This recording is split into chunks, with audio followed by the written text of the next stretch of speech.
if a demolition team set off when you see the old demolitions of these old buildings. It looks like one of those scenes of an old building being purposely dynamited and blown up. Anybody who's ever watched a building being demolished on purpose knows that if you're going to do this, you have to get at the under-infrastructure of a building and bring it down. The way the structure is collapsing, this was the result of something that was planned. It's not accidental that the first tower just happened to collapse and then the second tower just happened to collapse in exactly the same way.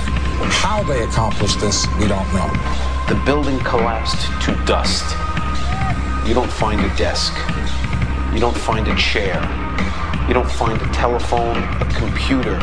The biggest piece of a telephone I found was half of the keypad, and it was about this big.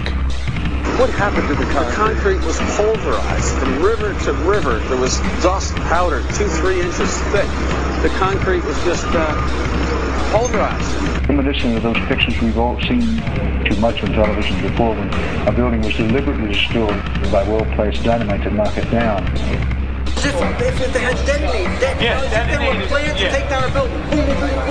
I heard a second explosion. There was a heavy-duty explosion. Then there was those secondary explosions and then the subsequent collapses. An explosion blew and it knocked everybody over. To me, it sounded like an explosion. It sounded like gunfire. Bang, bang, bang, bang, bang. And then all of a sudden, 3 big explosions. We heard a big explosion coming down. And then the entire top of the building just blew up. We saw some kind of explosion. By the force of the explosion. Big explosion. Blew us back into the 8th floor. Then we get to the lobby. This is a big explosion. The lobby looked as though a bomb had exploded there. A huge explosion now raining debris. It's been a huge explosion. Huge explosion that we all heard and felt. We just witnessed some kind of follow-up explosion. We heard a very loud blast explosion. A secondary explosion at Tower 1 camp. That is another bomb going off. He thinks that there were actually devices that were planted in the building. Planted in the building.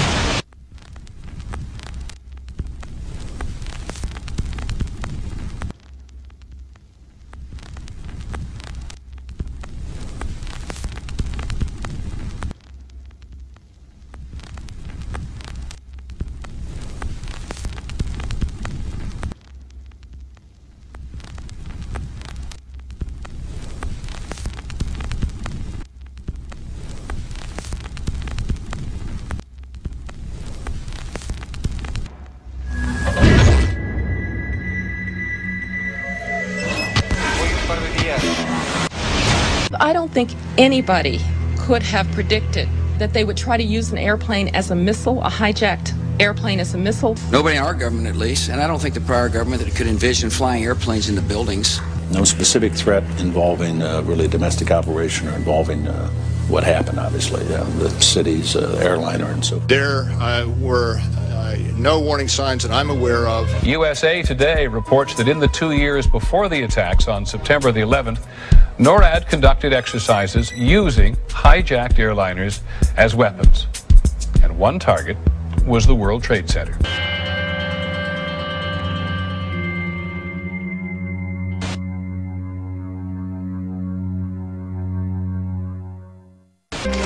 In confidential documents from the Philippines obtained by CNN, the plan was clear.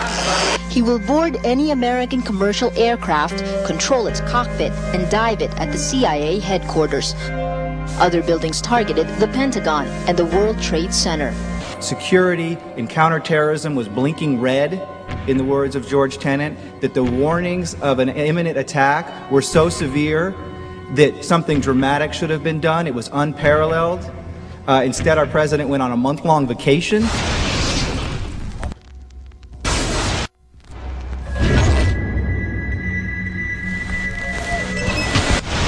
The head of Pakistani intelligence at the ISI, Mahmoud Ahmed, requested Omar Sheikh to wire $100,000 to Mohammed Atta, who was the lead hijacker.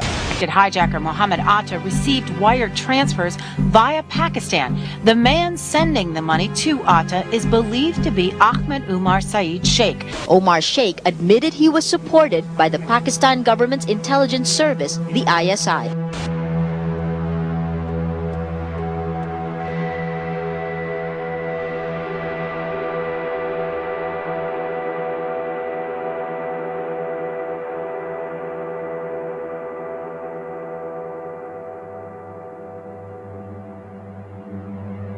although we are told that 4 or 5 of the alleged hijackers were on each of the flights. If so, their names should have been on the flight manifests.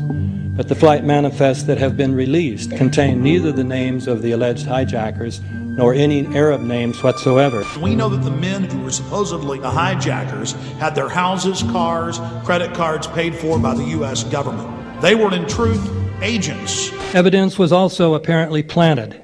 The passport of one of the hijackers on Flight 11 was allegedly found in the rubble. Goes through the fireball, through the side of the plane, and comes down the ground unscathed.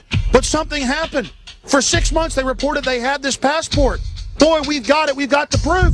And then the guy stood up and was alive. Several of these 19 men are still alive.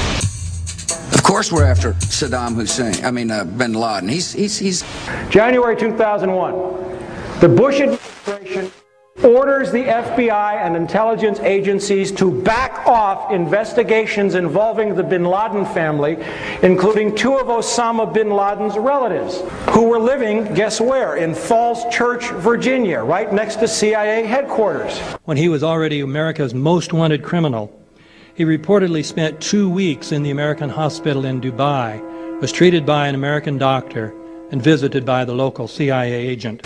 We have not seen one piece of evidence that links Osama bin Laden directly to the planning stages of September 11th. This failure to provide proof was later said to be unnecessary because bin Laden, in a video allegedly found in Afghanistan, admitted responsibility for the attacks. This confession is now widely cited as proof.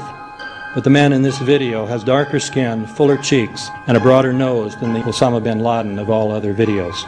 We again seem to have planted evidence. In 1976, Osama's older brother Salim bin Laden hired a man in Texas by the name of Jim Bath to handle all the investments in the United States for the bin Laden family. Jim Bath also happens to be a personal, almost lifelong friend and former Air National Guard pilot with George W. Bush.